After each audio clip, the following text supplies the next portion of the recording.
You might be asking, if becoming healthier through high-fat, low-carb eating is so important, why doesn't it match up with what I've heard before? And you're probably thinking, why don't I hear any of this from my doctor? The truth is, for over half a century, mainstream nutritional advice has been wrong about what we should be eating and why we get sick and fat.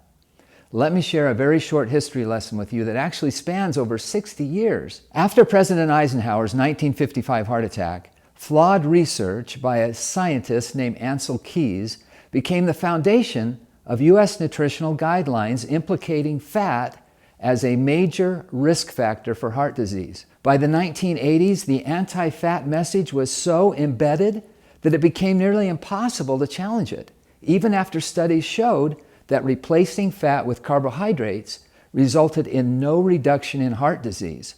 As a result, beef disappeared from dinner tables, margarine replaced butter, and cereals replaced eggs.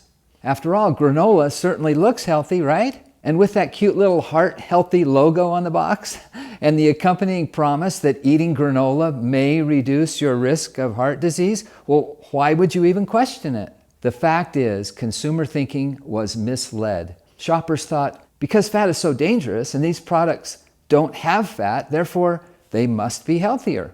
The problem is, when fat is taken out of food, it has to be replaced with something else. And that something else was carbohydrates and sugar, and lots of it to make it taste good.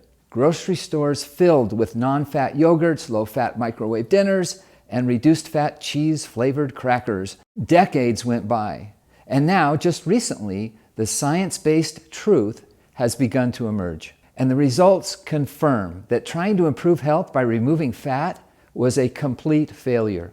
We cut out fat everywhere we could, but by virtually every measure, Americans and much of the world is fatter and sicker than ever. Quoting Dr. Colin Champ, author of Misguided Medicine, quote, "The notion that saturated fats and cholesterol cause heart disease is the greatest scientific deception of our times," end quote.